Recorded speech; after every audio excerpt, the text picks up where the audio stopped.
Hello everybody, thanks for joining me today. I'm Jackie and I create mosaics using sea glass.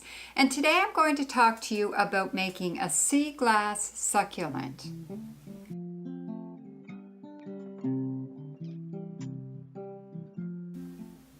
So if you've been watching my videos, you're probably aware that I really like to recycle old frames and old windows. And sometimes I come across frames that are really cool, but they're really small. And this frame in particular, I've had it for quite a while because I just love it. It's this tiny little frame that has all these grooves and etchings in it. And it's way too small to create a really good sea glass mosaic because I tend to find with mosaics, the bigger they are, the more interesting they are, the more details you can put in them. So it's really hard for me to create a really small piece. But the other day I was at the farmer's market and there was a guy selling succulents. And I was looking at the succulents and I was thinking, wouldn't they be cool done in sea glass? Because you know how the leaves of succulents are kind of fat and puffy, kind of like a piece of sea glass. And if you stand your sea glass on end, it might look like the petals or the leaves in a succulent. So I thought I'd give it a try. So I made this little one and I think it's kind of neat. I haven't filled in all of the glass like I typically do with my sea glass mosaics. I may change my mind in the end and decide to fill in the background with brown. Chances are I will do that. But I'm going to try another project before I do that. And I'm going to show you today how I'm going to do that so that if it's something you're interested in giving a try, you'll know how I achieved this. And then maybe you can make a succulent with your sea glass. So, supplies that you're going to need for this project. You'll need a frame. And I've chosen to use this frame for this project. It's a really cool frame that I found at a thrift shop. But again, in my mind, a bit too small for a sea glass mosaic. So for a project like this, it's a good choice to use. This frame is a little bit bigger than the other sea glass succulent that I made. And in this one, I made a single succulent. So for the one that I'm going to show you today, I'm going to try 3 succulents. Because you know what succulents are like. They don't tend to grow all alone by themselves. They grow in bunches. So I thought 3 on this size frame might work well. I'll give it a try. And the other thing you'll need is a tray of sea glass. I have white sea glass because I really like this one done in white, so I'm planning to do 3 white succulents. And then once I get those done, I'll dig out some green to fit in around the edges for leaves. And then you'll need some, this is one project where tweezers, or like I use these mosaic tweezers, are really helpful. And you'll need your clear silicone. I use the DAP Quick Seal Kitchen and Bath Adhesive. It's my favorite. Any clear silicone will do. The other thing for this project, because you're standing pieces on their end, it tends to be a bit messier, so you'll really need your wooden skewers, like a wooden skewer or some toothpicks. Really fine toothpicks work well because you want to keep it not so messy, because this is a project that's harder to keep tidy with the extra silicone. So I'm all ready to get started. So just to give you a bit of a close-up view of what the succulent looks like, you can see how the pieces of sea glass are all stood on their end. So it really creates a lot of depth in the piece. And then if you look from the top, the pieces are all kind of going around in circles around a centerpiece. So the first thing I've done is I've picked out 3 pieces of white sea glass that are kind of big and chunky and really well frosted. And they're a little bit bigger, medium size, smaller. So they're 3 different sizes because I plan to make the 3 succulents here bigger, a little bit smaller, smallest.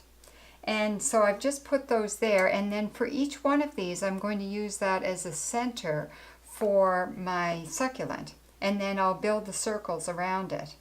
So this one here, I will start with the bigger one. I think it's easier to start with the bigger one and then you fit the other ones around it. So I just glue that on, and then I use my tweezers, and I think what's going to work best is if you use a bit smaller ones to the center, and then you can get bigger as you go out. So just take my tweezers and hold the piece of sea glass like this. It's a little bit fussy, So then you put that piece of sea glass on just like that.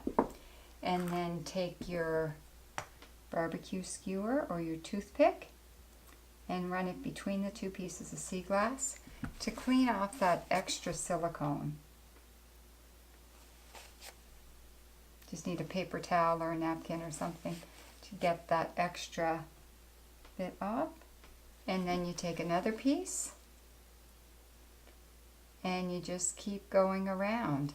And this is not an exact pattern, it's just very free-flowing because, as you know, in nature things are not exact. And I would suggest when you're doing this not to spiral around, because if you spiral around, each layer is going to just kind of run with the next, and I prefer to have each circle finish. So I'm going to finish a circle before I start the next one. So one thing I would say about this, if you pick a piece like this that's angled on the bottom, it's not going to stand really well. It's not going to stand right. Whereas if you pick a piece like this that's flat on the bottom and you glue it flat onto the glass, it's going to have more strength and stability. So one thing I would suggest when you're doing this is to use pieces of sea glass that are somewhat varied in size and shape, so that what you have sticking up, like as you can see, this one that I just put in sticks up kind of far, whereas some of them are a little bit lower. And I don't know, for me that is just more interesting. You might get playing around with this and decide that you want all of your pieces of sea glass to be approximately the exact same shape and to come up the same amount. But here I've done that. I have some sticking up further than others, and it just makes it, in my mind, a bit more interesting. So as I'm getting to the outside of this first succulent, you can see that the sea glass pieces are getting bigger and bigger.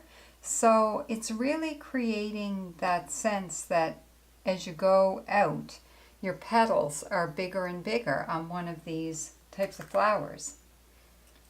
One thing you will find as you get to use these bigger pieces of sea glass, when you put them on edge, it's harder to get them to stay.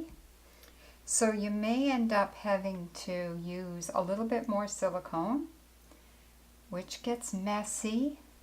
Now see, that one might be a little bit too big. It doesn't want to stand up. I'll try one more time here, and if it still won't stay, I'll probably just switch it out for another piece. The other thing about this piece of sea glass that didn't work, it's a little thin, so it doesn't have a really thick base to sit on. So here's a piece that's thicker.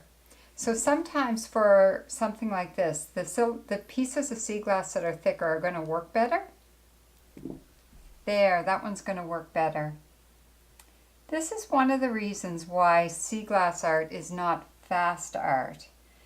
If you do it really fast, it's probably going to be quite messy. So I tend to take my time and clean off any little messy bits.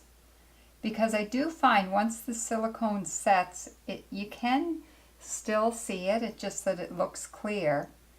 So I don't want too much of that clear silicone showing. So this, as you can see, my flower here isn't perfectly round. But that's okay because things aren't perfectly round in nature. That's as big as I'm going to go with that first one. So I'm going to do two other ones. My approach in creating these flowers isn't to spiral and spiral around. I am doing rows. So one of the ways that I can keep track of my size is to count the rows. So in my biggest flower here, I have the center of the flower, then I have 1, 2, 3, 4, 5 rows of sea glass. So maybe what I'll plan to do on this one is 4 rows of sea glass, and then on the smallest one I'll do 3 rows of sea glass. So then that will really change the size of each flower. So I've got my 3 succulent flowers all finished, and I dug out a tray of green sea glass here. And what I'm going to do is pick out some triangular pieces of green sea glass and put them on for leaves on my flowers. And I'm just going to place these a little bit randomly until I decide if they're going to work really well. So there you go. I think that arrangement of green sea glass works really well. And I have my succulents all finished. So I finished my sea glass succulent piece. I just wanted to give you a bit of a close-up view of what it looks like from the side, because with the sea glass pieces stood on end, it does create quite a bit of dimension in the piece, which I think is kind of cool. I'm pleased with it. It's kind of a new experiment for me with my sea glass. So I'm going to leave that one like that for now. But as predicted, I did fill the background of my other one in with brown pieces. And if you look closely, I even included a little nukshuk there. And with the brown pieces not sitting on end, the sea glass pieces that are on end still stand out quite a bit, which I quite like. So what I've decided to do is I'm going to put some hanging hardware on the back of these two pieces, and I'm going to hang them in the window. And I'm just going to look at them for a bit and decide, do I want to fill in the background on the other one, or do I want to leave it just like it is? What do you think? Let me know if you have an opinion on which way you think looks better. Anyway, I hope this has been inspirational for you, and it gives you yet another idea of something to do with your sea glass. And until next time, happy sea glass hunting!